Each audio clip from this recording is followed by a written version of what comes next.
नमस्कार, मैं खुशी और आप देख रहे हैं पुलिस टुडे न्यूज। सबसे तेज, सबसे सर्वाधिक खबरों वाला चैनल जो आपको निष्पक्ष सच्ची खबरें सबसे पहले पुलिस टुडे न्यूज पर मिलती हैं।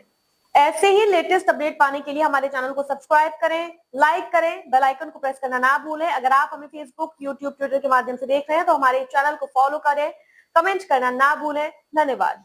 राम बहादुर जी, जैसे हमारे न्यूज़ चैनल में बहुत बहुत स्वागत। जैसे हम देख रहे हैं मौलाना मोहम्मद अली जौहर यूनिवर्सिटी का ये विवाद चल रहा है। देखा गया है कि आप समाजवादी पार्टी के नेता हैं। अभी आज हमने देखा कि समाजवादी पार्टी का एक प्रतिनिधिमंडल आज जिलाधिकारी से मिलने रामपुर आया। इस मौके पर क्या कहना चाहेंगे आप? देखिए, हम कहना ये चाहेंगे कि ये शिक्षा का मंदिर है। शासन को भी, प्रशासन को भी संज्ञान लेना चाहिए कि इस मंदिर के जो खिलाफ साजिश रची जा रही है वो नहीं रची जानी चाहिए। इसमें बच्चों का मुस्तकबिल है, जिसमें बच्चे शिक्षा प्राप्त करते हैं और डीएम, एसडीएम, एसपी अधिकारी बनते हैं। तो कहना यही है कि सरकार को कोई ऐसा रास्ता निकालना चाहिए कि सारे समाधान हो जाने चाहिए टेबल पर बैठकर। शिक्षा को लेकर जंतर मंतर भी यही धरना है कि साहब शिक्षा, कभी पेपर लीक हो जाता है, कभी कुछ हो जाता है। और जब लोग पार्लियामेंट जाते हैं तो माननीय प्रधानमंत्री जी पीछे के दरवाजे से चले जाते हैं। देखिए, शिक्षा को लेकर मेरा ये कहना है कि जो शिक्षा मंत्री हैं धर्मेंद्र प्रधान जी, उन पे बड़ी शर्म आती है मुझे, और बड़ी दुख के साथ कहना पड़ रहा है कि जिस देश में शिक्षा मंत्री हो और उसकी बेटी बाहर पढ़ती हो, एक लॉजिक का सवाल ये है कि जिस देश के प्रधान शिक्षा मंत्री हो और उनकी बेटी बाहर पढ़ती हो तो उनको शिक्षा मंत्री रहने का कोई अधिकार है? बताइए। या तो उनका बच्चा यहाँ पढ़े तो शिक्षा मंत्री उनका होने का अधिकार है। अब उनकी बच्ची तो बाहर पढ़ रही है और वो शिक्षा मंत्री यहाँ हम लोगों पे बने बैठे हुए हैं, तो उनको तो शिक्षा मंत्री रहना चाहिए ही नहीं। उनको तो इस्तीफा अपने आप दे देना चाहिए। जंतर मंतर पे लोग जो बहुत सारे जो लोग हैं वो शिक्षा मंत्री का कल जैसे हमने देखा कि राहुल गांधी और श्री अखिलेश यादव जी भी जंतर मंतर पहुंचे थे, उनको वहां गिरफ्तार कर लिया गया। देखिए, ये लोग तानाशाहों की सरकार है और इस सरकार से बीजेपी वाले खुद परेशान हैं। मैं आपको बता दूं, खुद यूँ परेशान है बीजेपी वाले कि बीजेपी पार्टी ने एक संविधान बनाया था, उसमें एक अपनी एक जो लेखा जोखा रखा जाता है उसमें रखा गया था कि 75 साल बाद कोई भी एक जो बड़े आसीन पद पर रहेगा उसको वहाँ से रिटायरमेंट दे दिया जाएगा और वो सत्ता में बना नहीं रहेगा, पार्टी का सदस्य जरूर रहेगा, लेकिन वो एक आसीन पद पे मंत्री, विधायक, सांसद नहीं रहेगा। तो यहाँ तो उल्टा ही हो रहा है कि जो लोग बैठे हैं पीछे लाइन में लगे हुए, प्रधानमंत्री जी ने उस संविधान को ही उखाड़ के बाहर फेंक दिया, तो ये भारत का संविधान कहाँ से मानेंगे? उन्होंने अपने संविधान को बदल दिया। अच्छा, संविधान की बात चल रही है। एक एएसपी के नेता हैं, राष्ट्रीय अध्यक्ष हैं, नगीना से सांसद है चंद्रशेखर आजाद, वो भी पार्लियामेंट के बारे डॉक्टर भीमराव अम्बेडकर की मूर्ति के नीचे बैठे हुए हैं। देखिए, वो अपना काम कर रहे हैं। मैं तो समझता हूँ कि जैसे वो बैठे हुए हैं, जैसे जितने भी सांसद हैं सारे सांसदों को ऐसे ही बैठ जाना चाहिए और शिक्षा के लिए न्याय मांगना चाहिए। छात्रों के लिए जो पेपर लीक के मुद्दे हैं उनको ख़त्म करना चाहिए और ऐसे में एक शिक्षा मंत्री का इस्तीफे से काम नहीं चलेगा। जो 75 साल से ऊपर का है उसका इस्तीफा मांगना चाहिए। जो 75 साल से हम लोग एक नौकरी करते हैं, आईएएस अधिकारी, डीएम बनता है, 60 साल में आप उसको रिटायरमेंट दे दे रहे हो, 60 साल में उसको रिटायरमेंट दे रहे हो और आप 80 साल तक आप सत्ता में बैठे रहेंगे। कहाँ का न्याय है ये?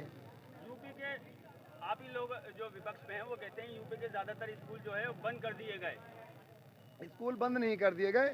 आपने एक लिखा आदेश देखा होगा, इस सरकार ने कम बच्चों का हवाला देते हुए प्राइमरी स्कूल बंद करे, जबकि ये सरकार आंकड़े एक तरफ देती है कि देश की जनता बहुत है, पॉपुलेशन बढ़ रही है।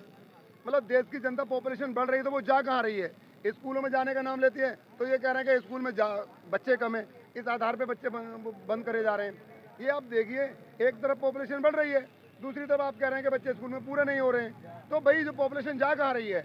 आप दोनों तरफ से एक तरफ तो आइए, झूठ क्यों बोल रहे हैं आप? अच्छा। या तो कहिए कि आप पॉपुलेशन घट रही है तो स्कूलों में बच्चे नहीं पहुँच पा रहे हैं। जंतर मंतर का धरना हो या मौलाना मोहम्मद अली जौहर विश्वविद्यालय का धरना हो, क्या 2027 का चुनाव असर डालेगा इसमें? देखिए, चुनाव तो असर डालेगा ही। इस सरकार को जिसने वोट दिया है वो और जो जिसने नहीं दिया है वो, और जो सत्ता में बैठे वो, जो विपक्ष में है वो सब परेशान हैं। परेशान क्यों हैं कि भाई अगर हम समाजवादी के नेता हैं और हम 40 रुपये पेट्रोल खरीद रहे हैं, तो क्या बीजेपी वालों को 30 रुपये में मिल रहा है? जब ये सत्ता सरकार 2014 में आई थी तो 40-45 रुपये पेट्रोल था, डीजल सिलेंडर तो 400 रुपये का था, तेल 70-80 रुपये लीटर था खाने का। आज वो जो सिलेंडर है 1000 रुपये का पहुंच गया, पेट्रोल है, सीएनजी है 700 से पार पहुंच गई। तो क्या वो बीजेपी वाले जो हैं, क्या उनको कम मिल रही है क्या? बताइए। उनको कम मिल रही हो तो ठीक है, वो समर्थन में दें, लेकिन आज वो भी विपक्ष में बैठे परेशान हैं।